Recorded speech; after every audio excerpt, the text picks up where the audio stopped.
Hello friends, last class में मैंने बताया था आप लोगों को half wave phase control rectifier. ठीक है, उसमें मतलब ओनली रेसिस्टिव लोड के बारे में हम लोगों ने डिस्कस किया था। आज हम लोग पढ़ेंगे single phase half wave rectifier with RL load. Last time जो हमारा लोड था वो कैसा था, रेसिस्टिव था, और लेकिन इस बार क्या है, हमारा आरएल लोड है। मतलब इन द सेंस, कहने का मतलब कि जो हमारा लोड होगा उसमें रेसिस्टिव एलिमेंट भी होगा और इंडक्टिव एलिमेंट भी होगा। ठीक है, एक सेकेंड।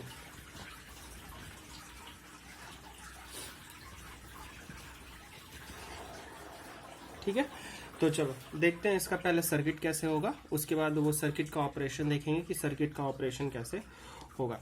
ठीक है, तो देखो ध्यान से समझना, होप सो सबको दिख रहा होगा। एक सेकेंड। ठीक है,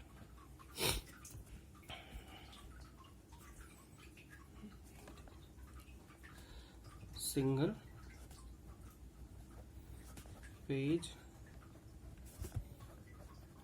हाफ वेव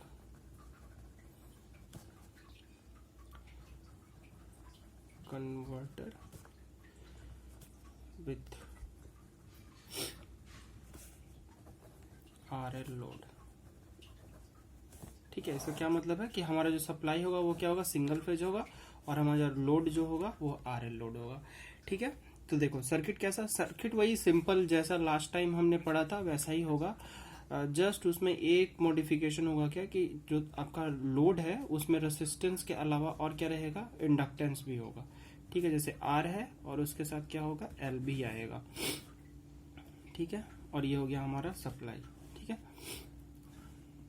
क्लियर है, ये हमारा सप्लाई है, ये हमारा थायरिस्टर है, ये रेसिस्टिव लोड आर और ये एल। ठीक है, कभी कभी आप लोग मतलब इसी सर्किट को कोई कोई बुक्स ऐसे बनाती है। ठीक है, दोनों का मतलब सेम ही है, जस्ट एक अब देखो जैसे ये सप्लाई आ रहा है, ये हमारे पास कहाँ से आएगा, ये ट्रांसफार्मर के थ्रू ही आएगा ना। तो कोई कोई बुक्स करती क्या है कि इसके जगह वो सर्किट ऐसे बनाती है। तो दोनों ही करेक्ट है, ऐसा कुछ भी नहीं है कि ये गलत है या वो गलत है, दोनों ही सही है। जस्ट हमें मतलब होता है कि इस सप्लाई से सप्लाई कितना आ रहा है, और दोनों के ही केस में हम एज्यूम करके चलते हैं क्या कि हमारा वही सप्लाई आ रहा है। मतलब अभी मैं दिखाता हूँ आप लोगों को, ये आर हो गया, ये एल हो गया। अब देखो इसमें ये इस वाले में क्या है, ट्रांसफार्मर मैंने नहीं दिखाया, इसमें ट्रांसफार्मर दिखाया है। ठीक है, जस्ट ये है कि मतलब मतलब हमारा जो आ रहा है ये सप्लाई, ये ट्रांसफार्मर के थ्रू आ रहा है। ठीक है, बाकी जो जैसे यहाँ पे जो हमारा आउटपुट आ रहा है वो E M sine omega T है।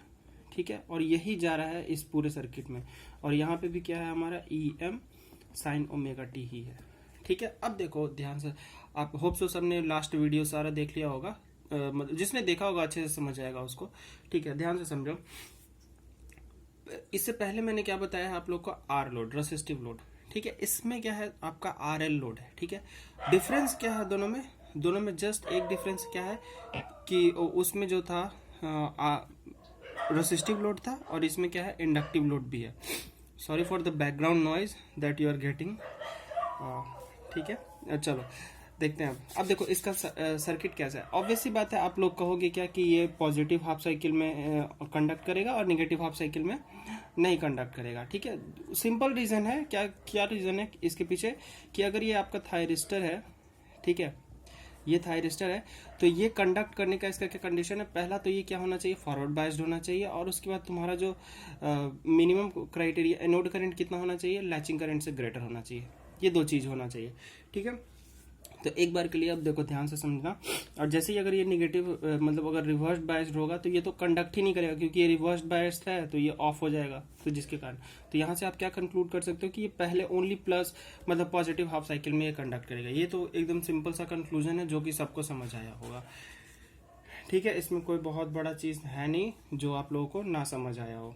चलो ठीक है, अब देखते हैं इसका ऑपरेशन कैसे होगा, मतलब इन द सेंस सर्किट में तो आई थिंक इसमें कुछ है नहीं, आप लोगों को समझ आ गया होगा कि सर्किट क्या है और कैसे इसका ऑपरेशन होता है।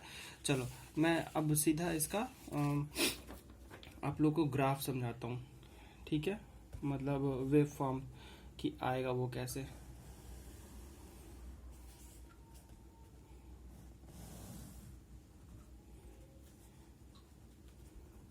ओमेगा टी ये आपका सोर्स वोल्टेज है।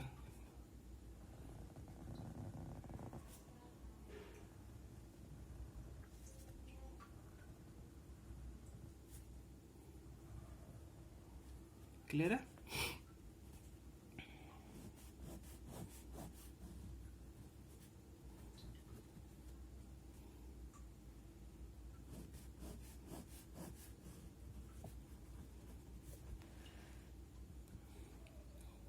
ओके हाँ ठीक है, चलो ठीक है। एक और लेते हैं, आउटपुट वो वेव फॉर्म। ठीक है,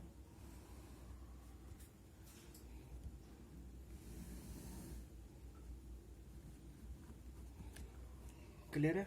चलो अब ध्यान से देखो ध्यान से। पहला काम हम लोग क्या करते हैं, जैसे अगर ये आपका सर्किट है, ठीक है, तो हमें क्या करना है, इसको ऑन करना है। अब इसको ऑन करने के लिए हम क्या देंगे, गेट पल्स देंगे। ठीक है, ठीक है, तो ये मान के चलते हैं, जो फर्स्ट वेव फॉर्म है हमारा, ये गेट पल्स है आई जी। ठीक है, और एज्यूम करके चल रहे हैं क्या कि गेट पल्स जो दे रहे हैं हम लोग अल्फा ड्यूरेशन के बाद दे रहे हैं, मतलब फायरिंग एंगल अल्फा है हमारा। ठीक है, ध्यान से समझते जाओ।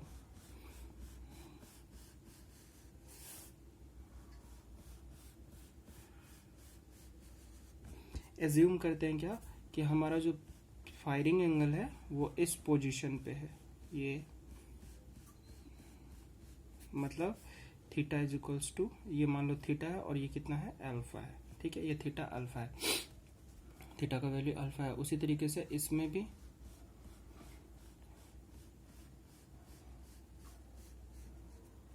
क्लियर। अब ध्यान से देखो, हमने कहाँ पे पल्स दिया है, यहाँ पे दिया है। क्लियर है? फिर कहाँ दिया है, यहाँ दिया है। अब एक बात बताओ आप लोग कि ये मतलब ये तो हमारा गेट पल्स हो गया। अब हमारा जो आउटपुट स्टार्ट होगा आना, वो कहाँ से स्टार्ट होगा? ठीक है, क्या आउटपुट यहाँ से होगा स्टार्ट? ऑब्वियस सी बात है, नहीं होगा स्टार्ट। क्यों नहीं होगा? इसलिए क्योंकि देखो, गेट पल्स ही हमारा यहाँ से स्टार्ट हो रहा है। ठीक है, गेट पल्स अगर यहाँ से स्टार्ट हो रहा है तो मतलब भले ही इस ड्यूरेशन में हमारा जो थायरिस्टर है वो क्या है, फॉरवर्ड बायस्ड है, लेकिन वो जो हमारा जंक्शन J2 है इस ड्यूरेशन में वो तो रिवर्स बायस्ड है ना। ठीक है, और थायरिस्टर को कंडक्ट करने के लिए, एक सेकंड, नहीं दिख रहा होगा सबको, हाँ फिर से मैं बोल देता हूँ एक बार। जैसे इस ड्यूरेशन में आपका थायरिस्टर तो क्या है, फॉरवर्ड बायस्ड है। जैसे देखो ये जो थायरिस्टर है यहाँ पे तो पॉजिटिव आ रहा है। ठीक है, ये पॉजिटिव आ रहा है, लेकिन इसका जो अब थायरिस्टर में कितने जंक्शन होते हैं, J1, J2 और J3, तो ये दोनों फॉरवर्ड बायस्ड हो जाता है, लेकिन ये क्या है आपका रिवर्स बायस्ड रहता है, जिस कारण से ये क्या करेगा, इस ड्यूरेशन के लिए क्या होगा, ये कंडक्ट नहीं करेगा। ठीक है, तो इस ड्यूरेशन के लिए तो कंडक्शन होना नहीं है, जो कंडक्शन स्टार्ट होगा यहीं से स्टार्ट होगा। ठीक है, तो अब कंडक्शन यहाँ से स्टार्ट हो रहा है, तो ऑब्वियस सी बात है इसके अक्रॉस जो वोल्टेज भी आएगा वो भी इस ड्यूरेशन के बाद ही होगा ना। क्योंकि देखो ध्यान से समझना, देखो एक बार के लिए यहाँ समझो, देखो ड्यान से समझना, दोनों फिगर को एक साथ देखते हैं। ठीक है, जैसे अब इस ड्यूरेशन में नहीं है कंडक्ट होगा तो यहाँ पे तो ओपन हो जाएगा ये सर्किट। ठीक है, इस पर्टिकुलर ड्यूरेशन के लिए बस मैं बात कर रहा हूँ, ये सर्किट क्या हो गया आपका, ओपन हो गया। अब इधर कोई करंट ही नहीं जा रहा है, मतलब ये I इज इक्वल्स टू 0 है इस पर्टिकुलर ड्यूरेशन के लिए, तो क्या करंट ही नहीं जा रहा तो इधर वोल्टेज ही नहीं आएगा। ठीक है, तो यहाँ पे वोल्टेज नहीं आएगा इस ड्यूरेशन में, लेकिन जैसे ही यहाँ पे हमने गेट पल्स दे दिया तो ये थायरिस्टर क्या कर देगा, कंडक्ट करना स्टार्ट कर देगा, तो मतलब ये सर्किट कैसा हो जाएगा, ऐसा। क्लियर है? ठीक है, तो जैसा वेव फॉर्म यहाँ पे रहेगा सेम का सेम इधर रेप्लिकेट हो जाएगा ना, क्योंकि देखो ये दोनों फिर तो पैरेलल में हो जाएगा ना। जैसे ही ये शॉर्ट सर्किट होगा तो ये टर्मिनल किससे कनेक्टेड है, क्या इससे कनेक्टेड है। क्लियर है? तो जो वेव फॉर्म यहाँ पे रहेगा वही वेव फॉर्म यहाँ पे रेप्लिकेट कर जाएगा। यहाँ तक एकदम क्लियर, किसी को कोई दिक्कत नहीं है? चलो ध्यान से देखो अब। ठीक है, तो अब देखो, एक सेकेंड, आप लोग भी एग्जाम में ऐसे ही बनाना, मतलब पहले डॉटेड कर लेना, उसके बाद उसको डार्क कर लेना जैसा है। इससे होगा क्या कि मतलब आपका वेवफॉर्म एकदम स्मूथ बनेगा और गलत नहीं होगा। ठीक है, तो अब देखो हमारा जो कंडक्शन स्टार्ट होगा कहाँ से, यहाँ से स्टार्ट होगा, तो देखो यह स्टार्ट हुआ। ठीक है, अब किसको रेप्लिकेट करेगा, इसको। क्यों रेप्लिकेट करेगा, क्योंकि देखो ये जो, अब देखो लेट से जो मैं इसका एक बार ऑन स्टेट में डायग्राम बनाता हूँ। ऑन स्टेट के लिए।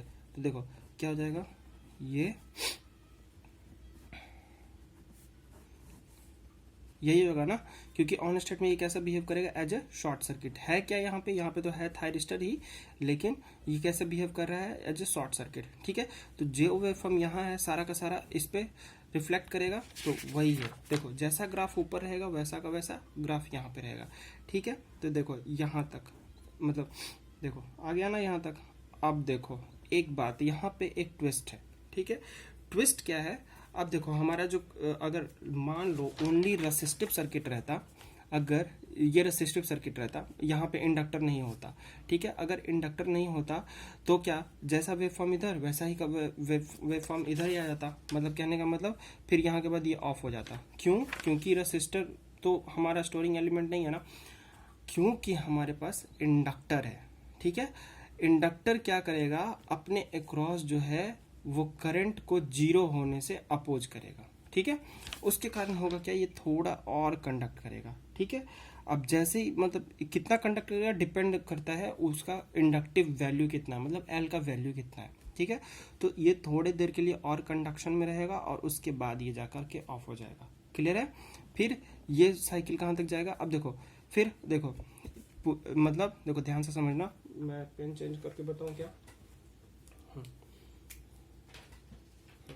देखो ध्यान से समझना, ये तुम्हारा ये ब्लैक पोर्शन जो है, ठीक है, ये ब्लैक पोर्शन इतना एक्स्ट्रा कंडक्ट करेगा। क्यों, क्योंकि वो इंडक्टिव प्रॉपर्टी के कारण। ठीक है, अब जैसे ही वो उसके अंदर एनर्जी खत्म हो जाएगी तो फिर वो क्या हो जाएगा, निगेटिव साइकिल के लिए जीरो हो जाएगा। फिर दूसरी बार कंडक्ट करना कहाँ से स्टार्ट करेगा, जब दूसरा गेट पल्स उसको मिलेगा। तो दूसरा गेट पल्स कहाँ से मिल रहा है, इसको यहाँ से मिल रहा है। फिर ये कैसा रिफ्लेक्ट करेगा, ऐसा रिफ्लेक्ट करेगा। ठीक है, ठीक है, और यही रिपीटेशन वाला साइकिल प्रोसीड करता जाएगा। क्लियर है सबको। ठीक है, तो यही मतलब ये तो वेव फॉर्म किसका हो गया, ई नॉट का हो गया वेव फॉर्म आपका। ठीक है, कोई दिक्कत नहीं है। चलो अब देखते हैं हमारा ये ई नॉट बोले तो ये आउटपुट वोल्टेज है आपका, आउटपुट। ठीक है, आउटपुट वोल्टेज। ठीक है, अब आते हैं हमारा, अब आते हैं आउटपुट करंट। ठीक है, कि इसका वेव फॉर्म कैसे होगा। ठीक है, तो अब ध्यान से समझना, अगर पहले मैं एक बार इसको बना ले, नहीं बस पहले मैं इधर समझा देता हूँ आप लोगों को, ध्यान से समझना। ठीक है, अगर ये मान लो यहाँ पे इंडक्टेंस नहीं रहता, ठीक है, तो जो आपका करंट, जैसे यहाँ पे देखो, वहाँ पे काफ़ी ज़्यादा हौच पौच हो गया है। यहाँ पे देखो, अगर ये इंडक्टेंस नहीं होता तो जैसा वेव फॉर्म करंट का, मतलब जैसा वेव फॉर्म आपका वोल्टेज का होता है वैसा का वैसा करंट का होता है, क्योंकि आई इक्वल्स टू क्या हो जाता है, E/R। ठीक है, लेकिन अब यहाँ पे क्या है, आपका एक इंडक्टिव एलिमेंट भी है, तो इसके कारण होगा क्या, ये क्या करेगा, करंट के फ्लो को अपोज करेगा। ठीक है, ठीक है, ये क्या करेगा, करंट के फ्लो को अपोज करेगा। तो इनिशियली ये कैसा वेव फॉर्म देगा, मतलब जैसा इनपुट जा रहा है वैसा तो नहीं मिलेगा ना हमारा, ये मतलब धीरे धीरे बिल्डअप करना स्टार्ट करेगा। ठीक है, तो देखो ध्यान से समझना, और ये क्यों किया है अभी समझा दूंगा मैं। ठीक है, तो देखो जो करंट बिल्डअप होगा वो स्मूथ होगा। क्यों, क्योंकि हमारा इंडक्टिव प्रॉपर्टी का आ जाएगा बीच में, जिसके कारण ये स्मूथ होगा। ठीक है, और कुछ ऐसा फ्लो करेगा ये करंट। ठीक है, क्लियर है ना। ठीक है, क्यों ऐसा हुआ, अब देखो ये एक्चुअली में तो देखो यहाँ इस पोजीशन पे आपका थायरिस्टर क्या है, रिवर्स बायस्ड में आ चुका है। ठीक है, लेकिन ये एक्स्ट्रा करंट गया है, इतना जो गया है ये जो है एक्स्ट्रा करंट गया है, मतलब इतने दूर एक्स्ट्रा करंट फ्लो हुआ है। ठीक है, तो इस ये जो फ्लो हुआ है किसके कारण हुआ है, इंडक्टिव प्रॉपर्टी के कारण। ठीक है, फिर यही सेम प्रोसीजर स्टार्ट होगा। ठीक है, अब इसमें भी दो केस है, ठीक है, वो मैं डिस्कस करूंगा। तो ये आपका वेव फॉर्म आ रहा है, ये आउटपुट का। ठीक है, अब ये जो एक्स्ट्रा ड्यूरेशन के लिए जो करंट फ्लो हो रहा है, इस ड्यूरेशन को हम लोग बोलते हैं, इस ड्यूरेशन को बोलते हैं एक्सटिंक्शन एंगल।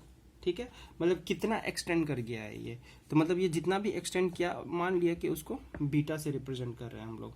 ठीक है, तो ये जो चीज़ है एक्सटेंशन एंगल है। एक्सटेंशन एंगल कुछ भी नहीं है, जो एक्स्ट्रा हमारा जो करंट फ्लो हुआ है ना, मतलब एक्स्ट्रा ड्यूरेशन के लिए, उसको हम लोग बोल रहे हैं एक्सटेंशन एंगल। बस यही है। होप सो आपको वेव फॉर्म समझ आया होगा। ठीक है, और बाकी कल मैं लाइव क्लास लूँगा, उसमें और अच्छे से क्लियर कर दूंगा सबको। ठीक है, थैंक यू, आज के लिए इतना ही।